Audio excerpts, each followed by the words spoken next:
السلام عليكم كلكم. كنتمنى تكونوا كلكم بخير وعلى خير وفي صحه جيده. بحال اللي قلت لكم ديك النهار جيت درت ان تور هنايا في لو بارك دو مولان et je vous avais lu l'appel du 18 juin de De Gaulle et je vous en avais parlé. Je vous ai dit que le 18 juin de chaque année il y a une cérémonie et là on s'y prépare. Donc voilà, là-bas il y aura des discours. Et puis au premier plan, il y aura les officiels, c'est-à-dire la maire et compagnie. Là-bas, c'est la troupe musicale. Et puis là, il y a des gerbes qui vont déposer. Voilà. Donc je me mets derrière parce que là, la première rangée, c'est pour les officiels.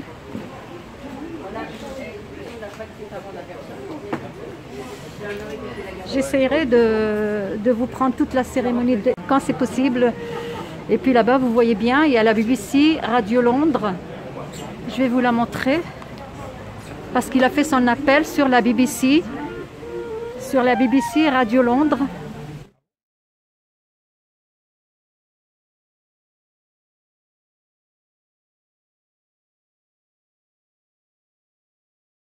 Parce qu'il était à Londres lorsqu'il a fait son appel. En face là-bas, il y a les petits élus, ce sont des jeunes, les petits élus de Puteaux. Commémorer solennellement l'appel du 18 juin 1940. Pour la levée des couleurs, j'appelle M. Patrick Gestin, vice-président de l'association du souvenir français. Attention pour les couleurs. Envoyez.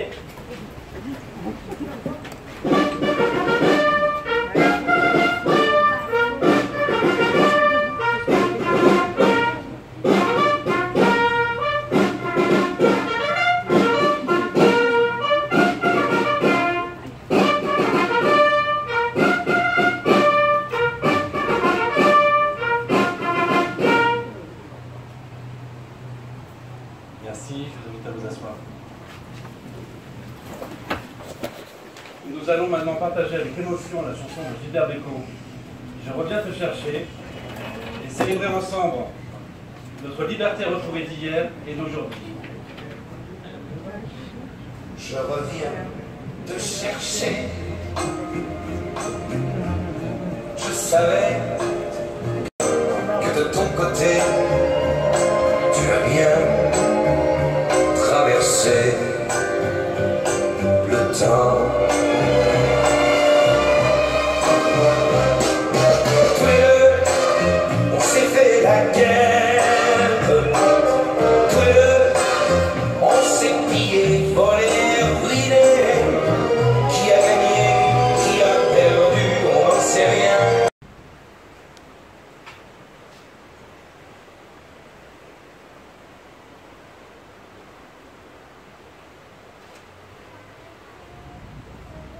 Madame le maire, Monsieur le conseiller général, 18 juin 2021, 18 juin 1940. C'était des adolescents, des enfants presque, et pourtant ils ont répondu à l'appel du général de Gaulle. Ces hommes, ces femmes même, il y en a eu, c'était Monsieur René Mansart, Monsieur André Mansart, qui a été fondateur de l'association du souvenir pour le général de Gaulle de Puteaux, qui était un ancien de Birakem. C'était des hommes comme mon père, c'était des Français libres. Ils sont partis pour un an peut-être, en réalité ça a duré 5 ans sans revoir leur famille. Et puis il y a eu après la guerre. Et après la guerre, il a fallu se reconstruire. Et ces hommes, eh bien, ils sont rentrés dans leur famille, mais ils ont aussi pensé à ceux qui étaient restés, aux veuves, aux orphelins qui étaient. Et là, ils se sont réunis afin de récolter des fonds pour justement venir en aide à toutes ces personnes qui étaient les compagnes, les veuves et les enfants de leurs compagnons. La marche de la deuxième DB.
des armées françaises ont formé un gouvernement. Ce gouvernement, alléguant la défaite de nos armées, s'est mis en rapport avec l'ennemi pour cesser le combat. Certes, nous sommes submergés par la force mécanique, terrestre et aérienne de l'ennemi. Infiniment plus que leur nombre, ce sont les chars, les avions et la tactique des Allemands qui nous font reculer. Ce sont les chars, les avions et la tactique des Allemands qui ont pris nos chefs au point de les ramener là où ils en sont aujourd'hui. Mais le dernier mot est-il dit? L'espérance doit-elle disparaître? La défaite est-elle définitive? Non. Croyez-moi, moi qui vous parle en connaissance de cause et vous dis que rien n'est perdu pour la France. Les mêmes moyens qui nous ont vaincus peuvent faire venir un jour la victoire. Car la France n'est pas seule. Elle n'est pas seule. Elle n'est pas seule. Elle a un vaste empire derrière elle. Elle peut faire bloc avec l'empire britannique qui tient la mer et continue la lutte. Elle peut, comme l'Angleterre, utiliser sans limite l'immense industrie des États-Unis. Cette guerre n'est pas limitée au territoire de notre malheureux pays. Cette guerre n'est pas tranchée par la bataille de France. Cette guerre est une guerre mondiale. Toutes les fautes, tous les retards, toutes les souffrances n'empêchent pas qu'il y a dans l'univers tous les moyens pour écraser un jour nos ennemis. Foudroyés aujourd'hui par la force mécanique, nous pourrons vaincre dans l'avenir par une force mécanique supérieure. Le destin du monde est là. Moi, général de Gaulle, actuellement à Londres, j'invite les officiers et les soldats français qui se trouvent en territoire britannique ou qui viendraient à se trouver, avec leurs armes ou sans leurs armes. J'invite les ingénieurs et les ouvriers spécialisés des industries d'armement qui se trouvent en territoire britannique ou qui viendraient à s'y trouver et à se mettre en rapport avec moi. Quoi qu'il arrive, la flamme de la résistance française ne doit pas s'éteindre et ne s'éteindra pas. Demain, comme aujourd'hui, je parlerai à la radio de Londres.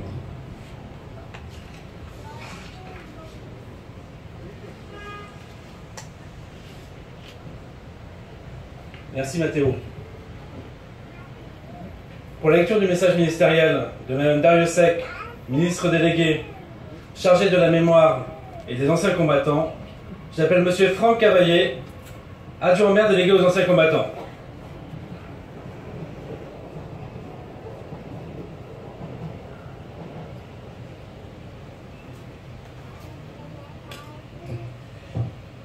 Quoi qu'il arrive, la flamme de la résistance française ne doit pas s'éteindre et ne s'éteindra pas. Demain, comme aujourd'hui, je parlerai à la radio de Londres. Ce 18 juin 1940, sur les ondes de la BBC, les mots irrévocables sont prononcés. Un officier inconnu du grand public, en rupture de banc, ancien membre de gouvernement, sans armes ni troupes, sans bagages ni logistique, démuni de tout, mais fort d'une irréductible foi dans le destin de la France, conclut son appel par ces deux phrases.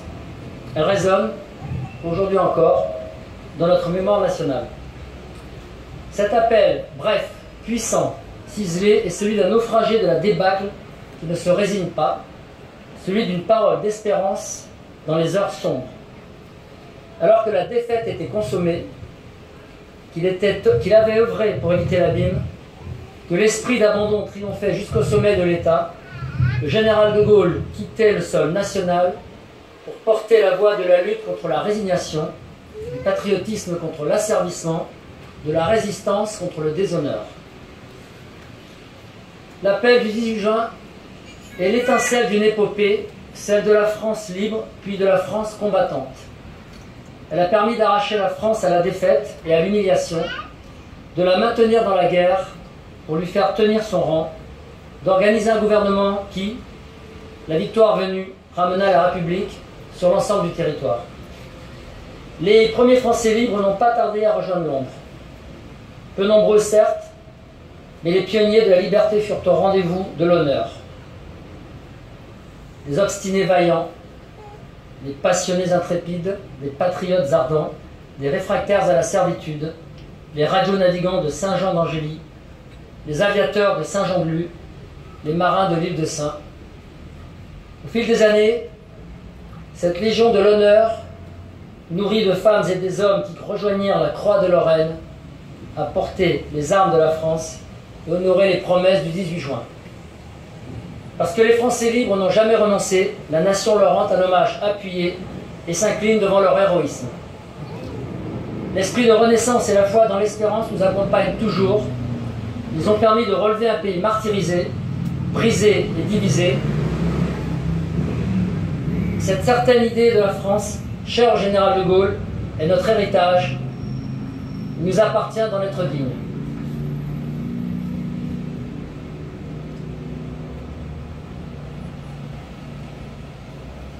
Merci, monsieur Cavaillé. Le chant des partisans.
J'ai abrégé le chant des partisans parce que c'est trop long. Donc voilà, c'est un beau chant, mais je l'ai abrégé parce que ça faisait trop long. Monsieur le conseiller départemental, monsieur l'adjoint au maire délégué aux anciens combattants, mesdames et messieurs les élus, chers collègues, mesdames et messieurs les présidents et membres d'associations d'anciens combattants, messieurs les porte-drapeaux, mesdames et messieurs les représentants des forces armées, de la sécurité publique et de la sécurité civile, nous avons l'honneur d'avoir aujourd'hui la présence de la fille de Gilbert Bécaud, Émilie, et puis les jeunes du Conseil communal de jeunes. Le 18 juin 1940, sur les ondes de la BBC, le général de Gaulle appelait les Français à refuser la défaite et à poursuivre le combat avec lui en Grande-Bretagne au sein des forces françaises libres. La BBC, qui comme la radio française, qui vient de célébrer son 100e anniversaire, fêtera ses 100 ans d'existence l'année prochaine. Entouré de volontaires qu'il avait rejoints dans son exil, le général posait les bases d'une alternative au régime de Vichy et à sa politique de collaboration avec l'Allemagne nazie. Et durant 4 ans, sans jamais faillir, l'homme du 18 juin délivra la France de son propre abandon et incarna l'âme de la résistance et le maintien de la France au combat. Le 8 mai 1945, l'appel du 18 juin révélait enfin sa portée et sa signification historique. La France retrouvait son rang en recevant aux côtés des Alliés la capitulation de l'Allemagne nazie. En ce jour de commémoration, nous devons nous rappeler les événements qui ont fait basculer le destin de celui qui allait être lié à tout jamais à celui de la France. Dans tous les milieux de la société, en prenant tous les risques, des hommes et des femmes déterminés ont réussi pendant 5 longues années à s'organiser et à prendre part à la victoire. Ils l'ont fait pour beaucoup d'entre eux au prix de la torture et de la déportation et souvent au péril de leur vie. Et dans la clandestinité, la flamme de la résistance française a commencé à briller. Partout, des forces de l'intelligence et de la résistance se sont levées, cachées, se sont organisées et ont combattu vaillamment pour aider à la libération de notre pays. Le dernier mot est-il dit? L'espérance doit-elle disparaître? La défaite est-elle définitive? Non. Ce sont par ces mots que l'appel du 10 juin a incarné l'espérance et l'indignation. Le peuple y a trouvé la force de faire bloc autour des valeurs de l'humanisme et du dévouement aux autres. Le Conseil national de la résistance, fédéré par Jean Moulin, inscrira ces valeurs dans l'histoire de notre pays. Valeurs toujours à défendre aujourd'hui.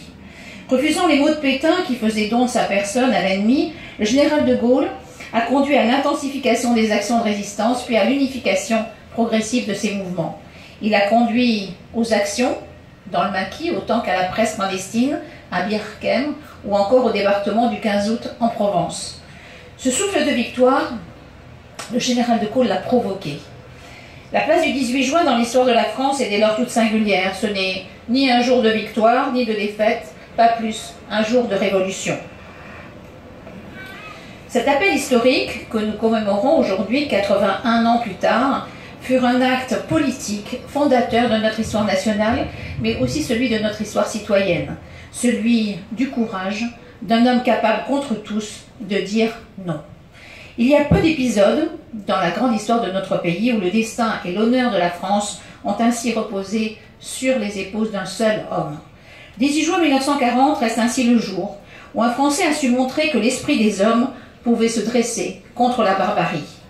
L'appel du 18 juin est inscrit à jamais dans notre histoire et demeurera encore longtemps un exemple pour notre nation, tout comme la voix de De Gaulle ne s'éteindra jamais. Probablement par crainte de voir s'effacer dans les mémoires l'homme de la résistance qui deviendra le père fondateur de la Ve République et chef d'État, une fois celui-ci retiré de la vie politique, Gilbert Bécaud, avec l'aide de son ami parolier Pierre Delanoë, compose et interprète la chanson « Tu le regretteras » que nous avons entendue tout à l'heure. Aujourd'hui, 56 ans, après la sortie du titre, les Français l'affirment. De Gaulle est bien présent dans les mémoires. La drôle de voix profonde et saccadée ne sera jamais oubliée. Je voudrais remercier de sa présence Madame Émilie Bécaud, la fille de Gilbert Bécaud. C'est un véritable honneur, Madame, de vous avoir parmi nous aujourd'hui dans le cadre de cette cérémonie commémorative. C'est aussi l'occasion pour nous d'honorer la mémoire de votre défunt papa. Cette année marque en effet le 20e anniversaire de sa disparition. Gilbert Bécaud, peu de gens le savent, mais il fut engagé dans la résistance. Il avait dit un jour, lors d'une émission, « Je pensais faire des études de musique classique, donner des concerts de piano, un piano que je travaillais de 7 à 8 heures par jour, mais il y a eu la guerre. Mon frère était un résistant bon teint et quand il apprit que les Allemands avaient décidé de m'arrêter en guise de représailles, il m'invita à le rejoindre et je me suis retrouvée avec une mitraillette. C'est ainsi qu'avant d'être un chanteur de renommée internationale, Gilbert Bécaud, connu à l'époque sous le nom de François Silly, fut agent de liaison d'un réseau de résistance à Paris avant de rejoindre son frère aîné Jean dans le maquis savoyard où il fit preuve d'une certaine bravoure. Pour la petite histoire, Gilbert Bécaud, lors de son emménagement à Puteaux, dans les années 70, dans la Tour du France, fit déposer son piano à queue par une grue, vous le voyez ici sur la bâche, au dernier étage, avant la construction du toit, l'accompagnant lui-même lors de l'ascension sur une plateforme. L'histoire ne dit pas s'il chantait Nathalie. Alors je crois, chère madame, qu'à cette époque, vous n'aviez pas encore 2 ans quand vous vous êtes aperçu par la baie vitrée de votre appartement qui était situé au 40e étage de la tour, se balançant dans le vide, enfin, sur la plateforme, votre papa, accompagné de son fidèle instrument à touche. Chers amis, vous comprendrez qu'après la résistance, monter sur une nacelle avec son piano, comme il l'a fait, regardez, sans filet de sécurité, ne lui faisait pas peur. Et au nom de son engagement au sein des forces françaises de l'intérieur, j'ai le plaisir de remettre à titre posthume la médaille Grand Or de la ville de Puteaux à Émilie Bécaud, que j'invite à venir me rejoindre.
Je vous remercie.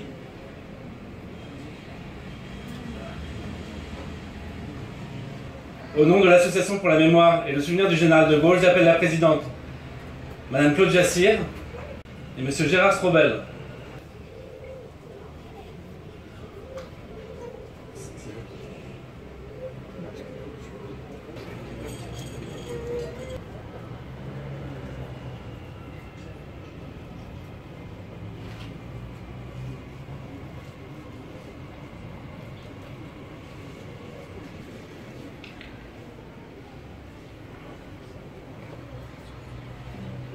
Je vous remercie. Présidente Madame Marianne Blondy, accompagnée de Monsieur Patrick Zestin, vice-président, et de Madame Claudine Botlock, secrétaire.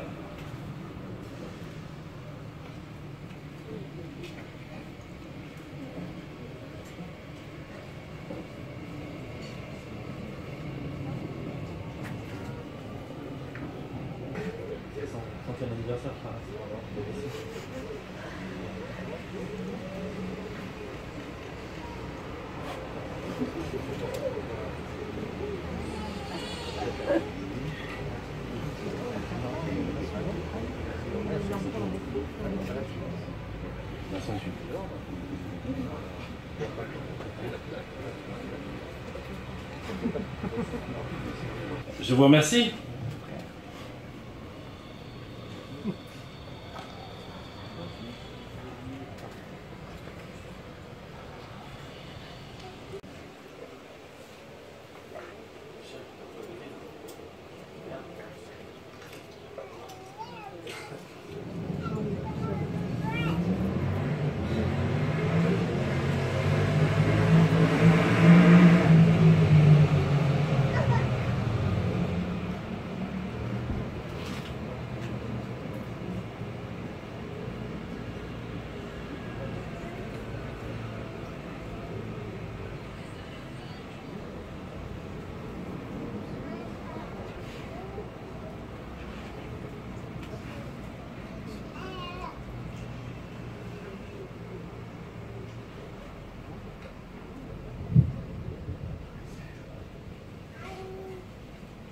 Je vous remercie.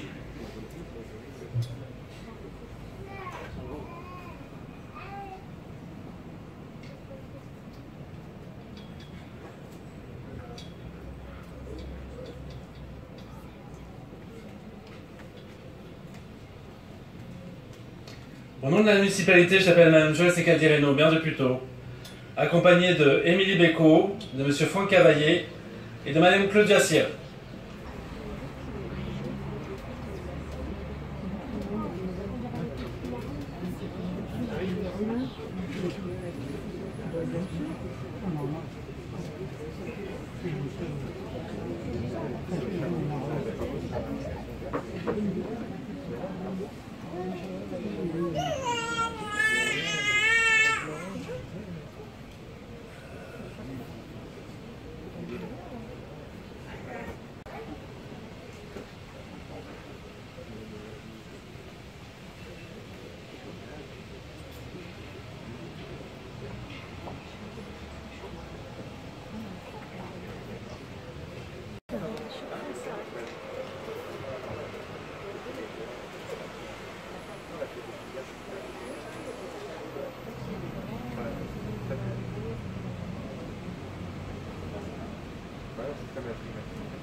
Je vous remercie.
Mesdames, Messieurs, la cérémonie est maintenant terminée. Merci à tous de votre présence. J'invite les autorités à venir saluer les porte-drapeaux. Merci.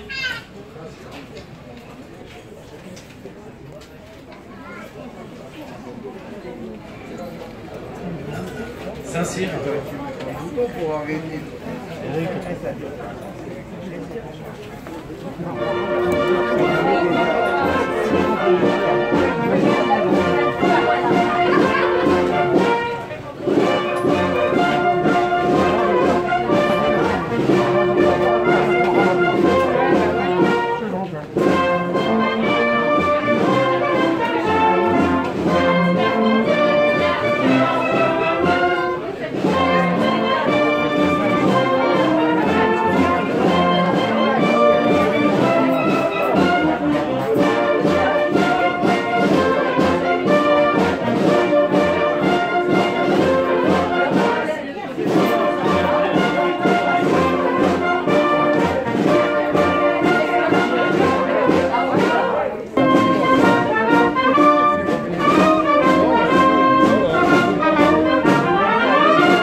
Attends, je vais là-bas.